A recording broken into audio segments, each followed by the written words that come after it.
When I first moved to Chicago, I didn't imagine how lonely the city could feel, even with millions of people around.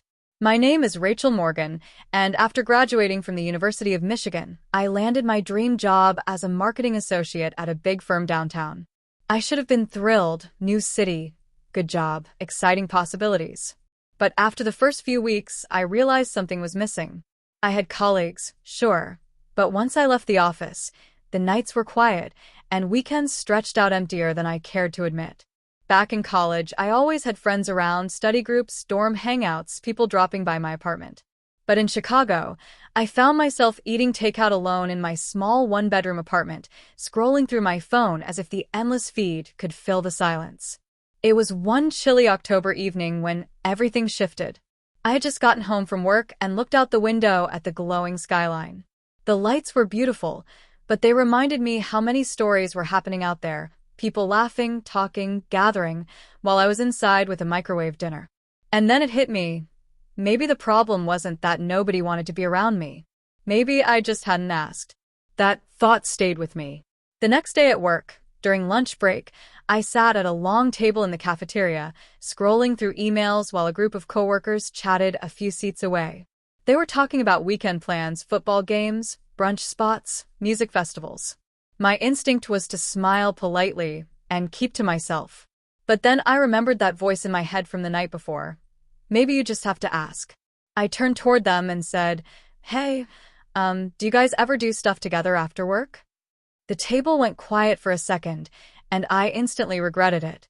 But then David, a graphic designer with messy brown hair and a friendly grin, said, "Yeah, sometimes." Why? "You want to join us?"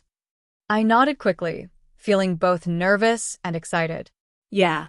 I mean, if it's cool. And just like that, a door opened. That Friday, I joined David and two others, Melissa from HR and Tyler from accounting, at a little bar in Lincoln Park. It wasn't anything fancy, just a cozy place with neon signs and trivia night. I sat there, sipping a soda and laughing at the ridiculous team names people shouted out, and for the first time in weeks, I felt like I belonged. By the end of the night, Melissa leaned over and said, "We're going hiking tomorrow morning at Starved Rock. You should come." Now, under normal circumstances, I might have made an excuse. I wasn't exactly a hiker, and the idea of spending an entire day with new acquaintances felt daunting. But then I thought about how lonely I had been, and how much I wanted this. Connection, laughter, stories to tell. So I said, "Sure, I'll join you." The hike was harder than I expected. I tripped twice, my legs ached, and at one point, I thought I saw a raccoon that turned out to just be a backpack left on a rock. But none of that mattered. We shared snacks, swapped stories about bad first dates, and cheered each other on as we climbed steep trails. By the time we reached the overlook, the sun was dipping low, painting the sky with streaks of orange and purple. We stood there, sweaty and tired, but smiling. "That was worth it," David said, holding up his water bottle like a toast. I found myself nodding. "Yeah, thanks for letting me come along." Melissa gave me a playful nudge. "You don't have to thank us. Just keep joining us." And I realized then, maybe that was the key all along. Asking. Saying yes. Stepping forward instead of waiting. Over the next few months, my world transformed.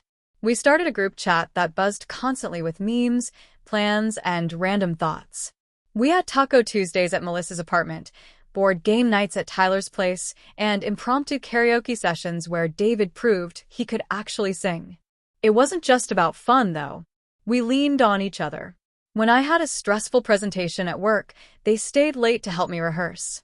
When Melissa's grandmother passed away, we all went to support her at the funeral. When Tyler confessed he was thinking of quitting his job to pursue photography, we sat with him for hours, weighing pros and cons. And me? I started to feel alive again. Not just existing, not just going through routines, but really living. One night, about 6 months later, we were sitting around my apartment with takeout boxes scattered on the coffee table. We'd just finished a movie, and the conversation drifted into quieter territory. "I'm glad you asked us that day," David said suddenly, looking at me. I blinked. "What do you mean?" "That day at lunch. When you asked if you could join us. He shrugged. You could have stayed quiet. But you didn't. And, well, look where we are now. Melissa nodded. Honestly, this group has kept me sane. Work gets crazy. Life gets stressful. But I know I can always count on you guys. Tyler leaned back against the couch and added, It's kinda wild how one question changed everything. I felt my throat tighten a little, emotions rising. Because they were right. That small, awkward moment of courage, asking to join, had built friendships I couldn't imagine my life without.